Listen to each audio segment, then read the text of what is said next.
اما بعد فقد قال النبی صلی اللہ علیہ وآلہ وسلم انا مدینۃ العلم والی بابها فمن اراد العلم فلیأت الباب. صلوات پڑھیں مولانا.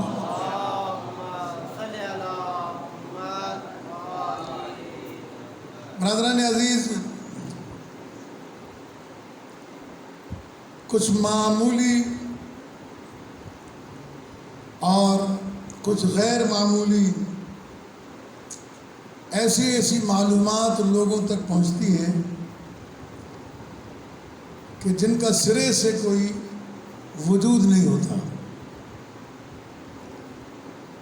لہذا آج کے ہم نے اس خطبے کے لیے جس حدیث کریمہ کو سرنامہ کلام قرار دیا ہے، سرور کائنات نے ارشاد فرمایا انا مدینۃ العلم وعلی بابها، میں علم کا شہر ہوں اور علی اس کا دروازہ ہے. فمن اراد العلم فلیأت الباب. یہ حدیث مکمل ہے یہاں پر کہ جسے بھی علم چاہیے اسے چاہیے کہ وہ دروازے پر آئے. فلیأت الباب، دروازے پر آئے. تو شہر علم سے فیضیاب ہونے کا ذریعہ وہ شہر علم کا دروازہ ہے کہ جس پر آنے کا پیغمبر نے حکم دیا ہے. میں بہت جلدی بہت ساری باتیں آپ کے سامنے کروں گا، توجہ رکھیے گا. سرور کائنات صلی اللہ علیہ وآلہ وسلم نے حدیث ارشاد فرمائی، پھر اس کے بعد ایک اور حدیث ارشاد فرمائی، اور اس میں آپ نے ارشاد فرمایا ومن انا دار الحکمت وعلی بابها، میں حکمت کا گھر ہوں اور علی اس کا دروازہ ہے. علم کا شہر ہوتا ہے اور حکمت کا گھر ہوتا ہے. یہ دو چیزیں الگ الگ ہیں. شہر وہ ہوتا ہے جس میں ضرورت کی ساری چیزیں مل جائیں. حکمت مخصوص ہے. یہ خود قرآن مجید کی آیات اور احادیث میں بہت بڑا موضوع ہے. حکمت بتانا مقصود یہ ہے کہ اللہ تبارک و تعالیٰ نے پیغمبر اکرم صلی اللہ علیہ وآلہ وسلم کو جو ذمہ داریاں دے کر بھیجا تھا، اس میں پروردگار عالم نے یہ اعلان کیا تھا جو سورہ مبارک جمعہ کی پہلی آیات ہیں،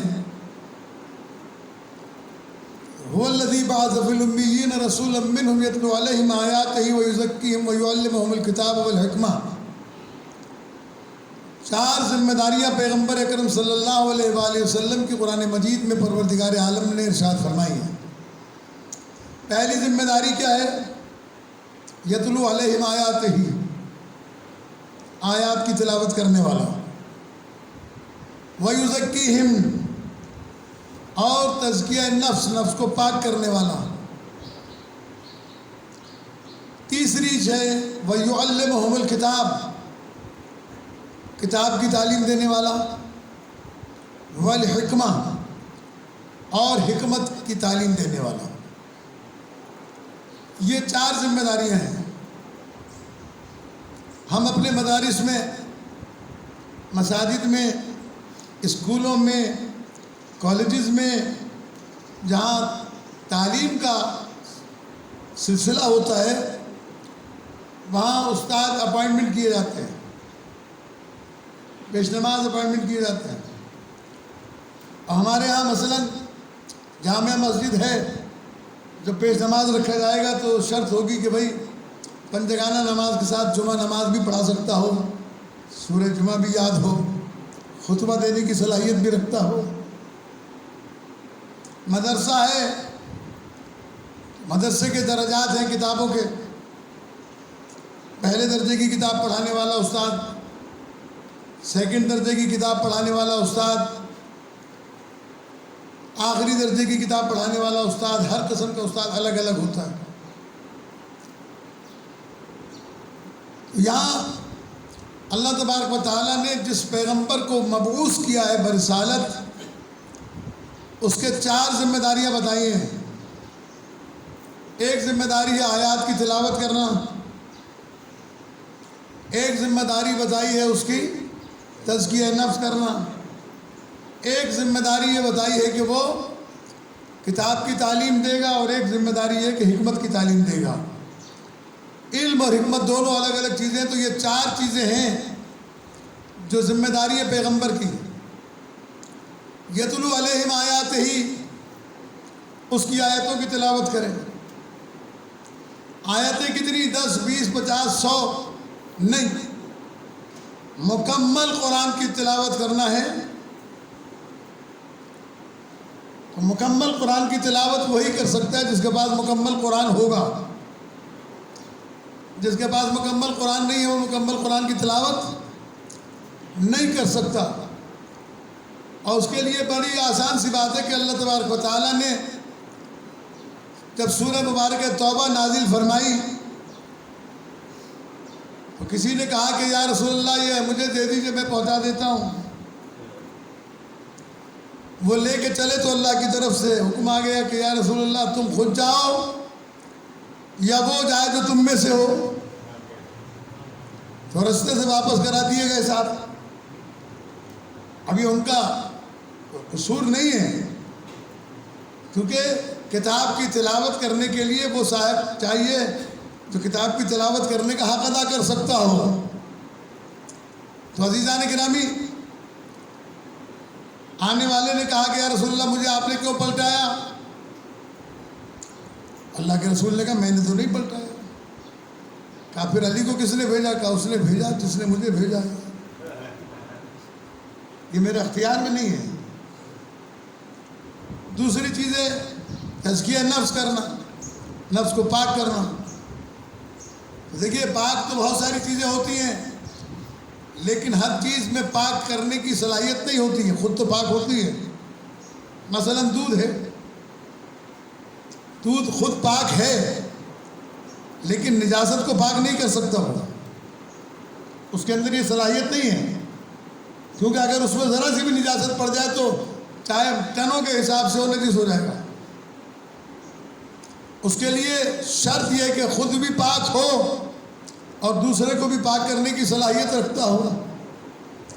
حدیث سرور کائنات ہے، اہل ایمان کے پاس، مسلمانوں کے پاس ایک حدیث ہے جسے بڑے زور و شور کے ساتھ بیان کیا جاتا ہے، اور ہم بھی اسے بڑے زور و شور کے ساتھ بیان کرتے ہیں، حالانکہ وہ روایت ہمارے یہاں نہیں پائی جاتی۔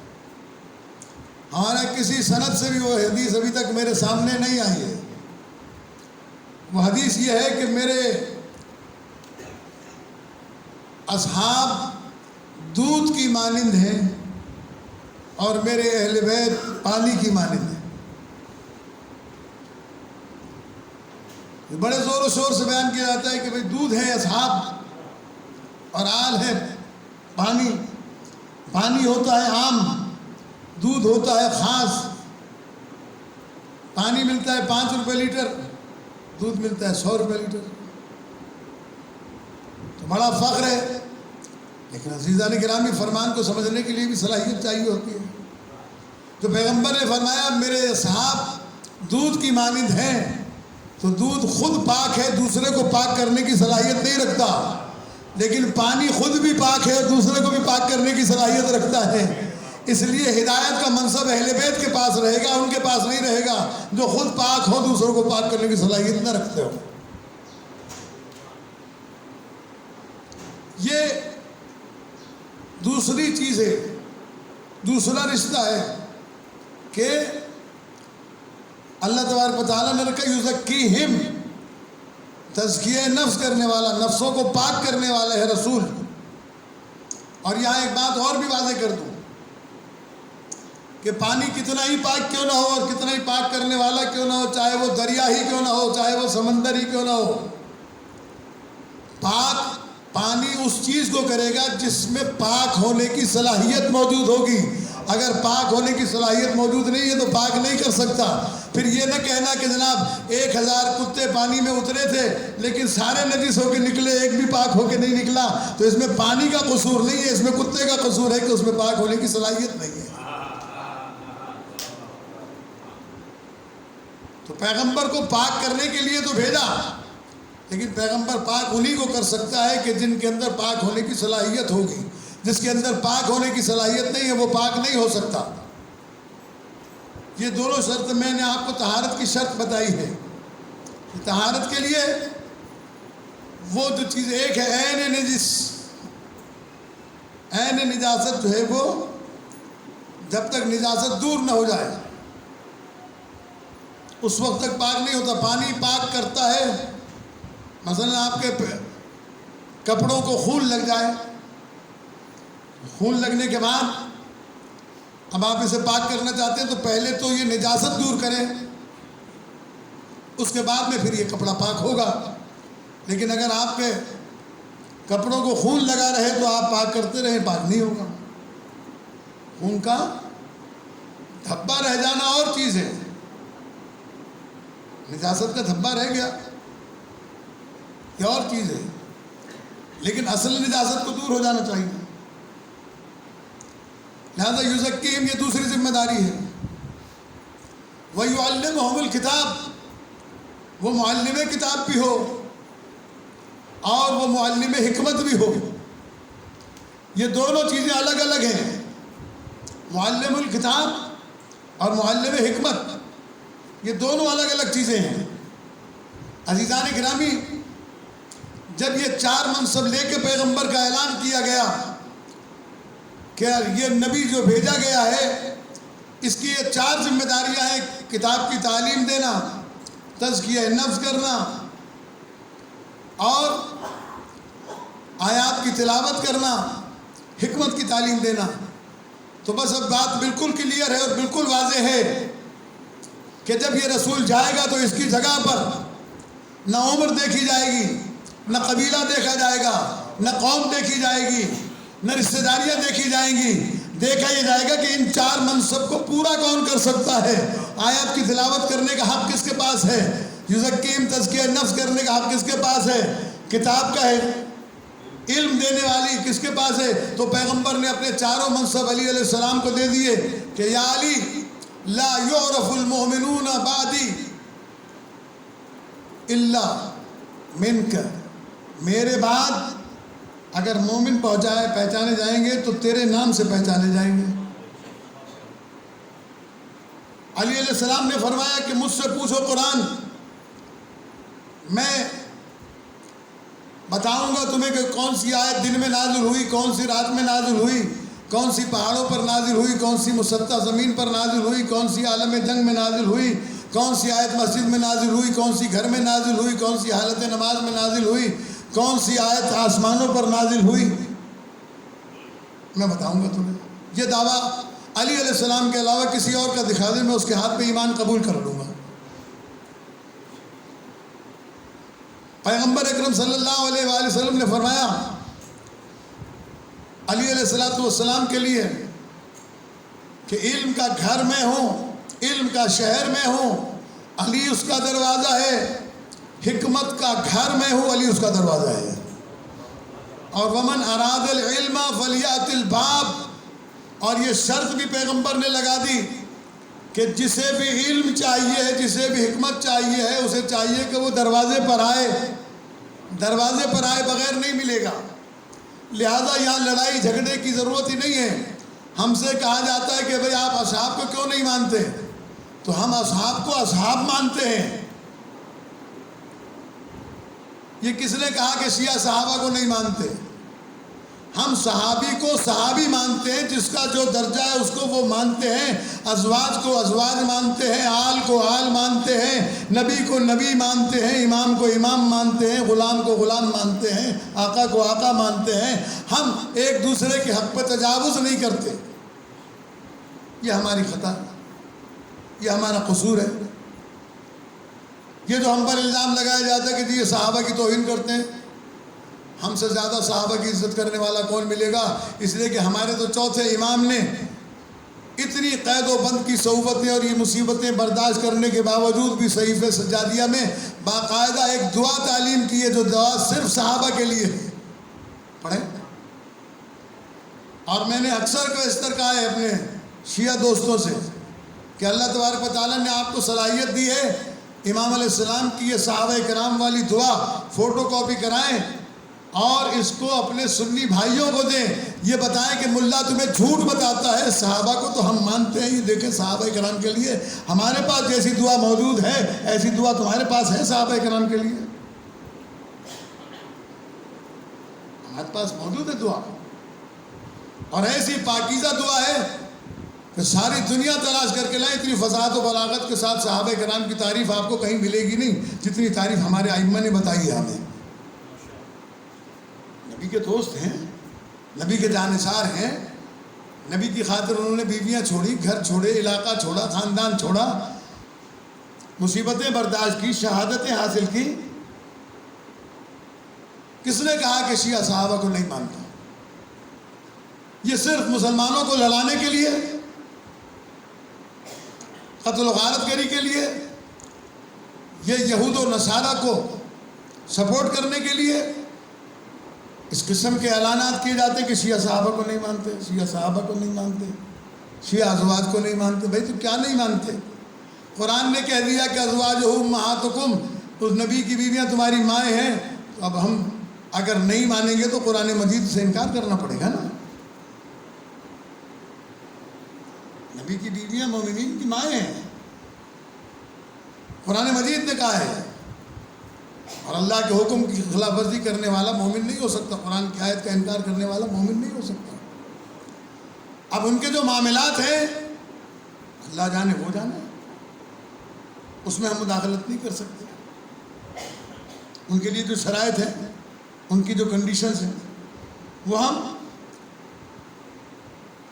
قال امیر المومنین علیہ السلام لکمیل،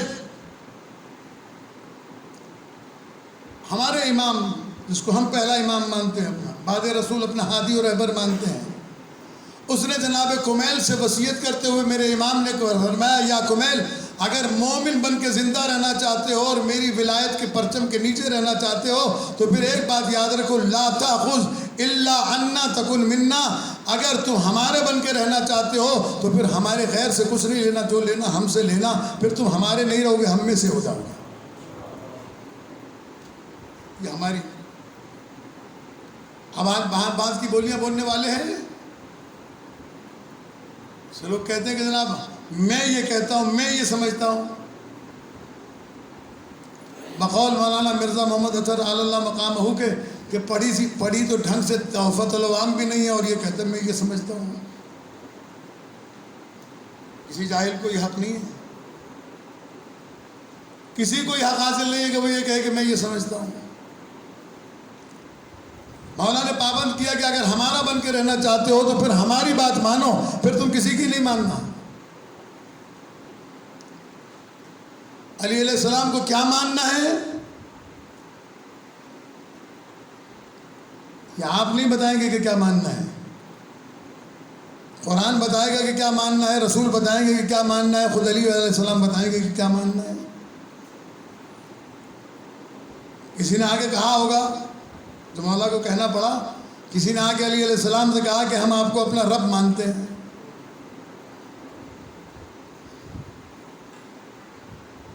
مولا کائنات نے پلٹ کے جواب میں کہا کہ نزلونا من الربوبیہ وقولوا فینا ان نسیتم، ہمیں ربوبیت سے نیچے رکھ کے پھر جو چاہے مانو، جہاں تمہاری پرواز فکر رک جائے گی وہاں سے ہمارا رتبہ شروع ہوگا۔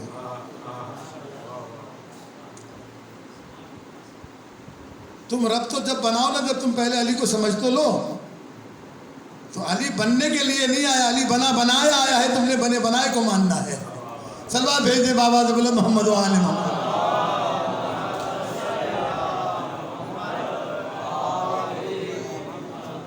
اب میں 4 کتابیں پڑھا ہوا آدمی ہوں، اب کوئی آدمی کہے کہ جی آپ کو میں آیت اللہ مانتا ہوں، تو اگر میں بے وقوف ہوں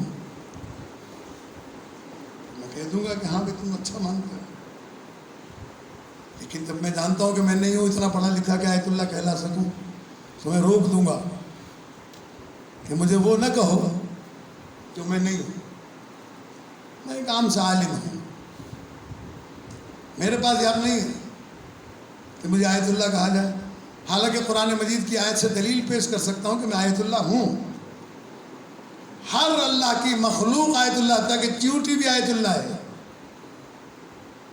چیونٹی کو بھی آیت اللہ کہا گیا ہے, تو اس اعتبار سے وہ چیونٹی بھی آیت اللہ ہے, میں بھی آیت اللہ ہوں.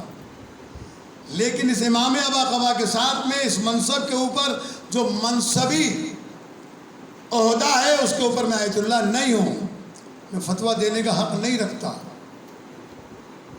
میں فتویٰ سنا سکتا ہوں پڑھ کے, جو میں نے پڑھا ہے وہ بتا سکتا ہوں, لیکن میں یہ کہلا نہیں سکتا, اس لیے کہ میرا اسٹیٹس نہیں ہے. یہ دنیا میں خوشامد پسند لوگ پتہ نہیں کیا سے کیا بتاتے ہیں لوگوں کو. اسی لیے دنیا میں دیکھیں ننگوں کو ولی مان لیا گیا. مولانا محمد اسماعیل دیوبندی علی اللہ مقامہ فرمایا کرتے تھے کہ یہ دنیا اتنی بدعقیدہ ہے اور اتنی جاہل اور اتنی کم ظرف ہے کہ ماننے پر آئے تو ننگوں کو ولی مانتی ہے, نہ ماننے پہ آئے تو علی کو ولی ماننے کے لیے تیار نہیں ہے. تو دین ہمارے ہاتھ میں نہیں, ہمارے اختیار میں نہیں ہے کہ ہم اپنی مرضی سے کہیں کہ ہم یہ مانتے ہیں, ہمارا ماننا یہ ہے, ہم یہ کہتے ہیں. ہم کا لفظ استعمال کرنے کا حق اللہ کو ہے, رسول کے پاس بھی نہیں ہے. یہ حق امام کے پاس بھی نہیں ہے. کسی امام نے نہیں کہا کہ ہم یہ کہتے ہیں. وہ بھی فرمان خدا بتاتے ہیں, فرمان رسول بتاتے ہیں. حضرت امام رضا علیہ السلام کی رات کو آپ نے مجلس میں حدیث سنی تھی. میں بس بہت زیادہ نہیں, انشاءاللہ پھر اگلے خطبے میں انشاءاللہ آپ کے سامنے عرض کروں گا. میں صرف اتنا بتانا چاہتا ہوں کہ رات آپ نے سنی تھی, میں بھی کئی بار عرض کر چکا ہوں کہ امام رضا علیہ السلام جب نیشا پر پہنچے تو 40,000 قلمدان, کتنے 40,000 40,000 قلمدان لے کے لوگ کھڑے تھے اور پیغمبر کے وسیع اور جانشین سے ایک سوال کر رہے تھے کہ ہمیں ایک حدیث اپنے جد کی سنا دیں. تو جسے ہزاروں حدیثیں یاد تھیں, ایک حدیث کا انتخاب کیا, اور یہ انتخاب اتنا اہم انتخاب تھا کہ جس سے امام علیہ السلام نے چاہا کہ میری چاہنے والے اور اہل بیت کے ماننے والے گمراہی کی طرف نہ جائیں. ساری حدیثوں سے انتخاب کر کے پورا سلسلہ بیان کیا. مجھ سے میرے بابا نے, ان سے ان کے بابا نے, ان سے ان کے بابا نے, اور انہوں نے رسول اللہ سے, اور رسول اللہ نے جبرائیل سے, جبرائیل نے اللہ سے سنا. یہ سلسلۃ الذہب کی حدیث بیان کرنے کے بعد میں امام علیہ السلام نے فرمایا کلمۃ لا الہ الا اللہ حصنی, کہ اللہ تبارک و تعالیٰ فرماتا ہے کہ لا الہ الا اللہ کا کلمہ میرا قلعہ ہے. ومن دخل حصنی امن من عذابی, اور جو میرے اس قلعے میں داخل ہو گیا وہ میرے عذاب سے محفوظ ہو گیا. اور اس کے بعد امام علیہ السلام نے زبان روک دی, پردہ ڈال دیا. اب پردہ ڈال کے پھر امام نے کہا پردہ ہٹایا اور کہا کہ یہ بھی لکھ لو ولیکن بشرطہا و شروطہا. یہ حدیث جو میں نے بیان کی ہے کہ پیغمبر اللہ نے کہا کہ کلمہ لا الہ الا اللہ میرا قلعہ ہے, جو اس قلعے میں داخل ہوگا اسے امن مل جائے گا. لیکن اس قلعے میں داخل ہونے کے لیے شرط ہے, کچھ شرائط ہیں. وَأَنَا مِن شُرُوطِهَا, اور میری ولایت ان شرائط میں سے ایک شرائط ہے, جب تک علی رضا کو امام نہیں مانو گے اس وقت تک تم اللہ کے قلعے میں داخل نہیں ہو سکتے. صلوات بھیج دیں بابا سے, بلند محمد وآل محمد.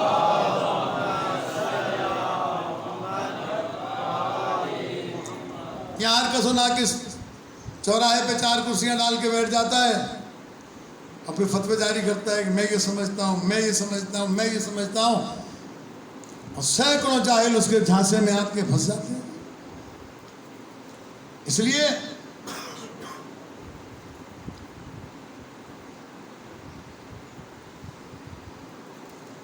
امام جعفر صادق علیہ السلام کا فرمان سنا کہ میں بات کو تمام کرتا ہوں.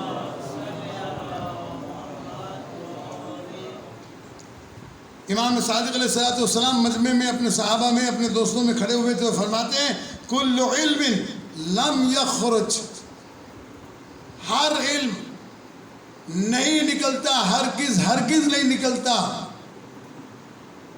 الا من ھذا البیت، مگر یہ کہ اس گھر سے، ھذا اور یہ اشارہ امام نے اپنے گھر کی طرف کیا، اگر علم تمہیں ملے گا تو اس گھر سے ملے گا، اس کے علاوہ تمہارے پاس علم نہیں ہے کہیں پہ لینے کے لیے۔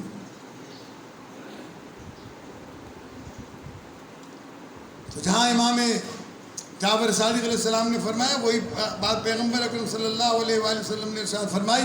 انشاءاللہ آئندہ جمعے کے خطبے میں عرض کروں گا تفصیلات، آج صرف اتنی بات عرض کرتا چلوں کہ اگر آپ نے اس دور فساد میں اپنے ایمان کو بچانا ہے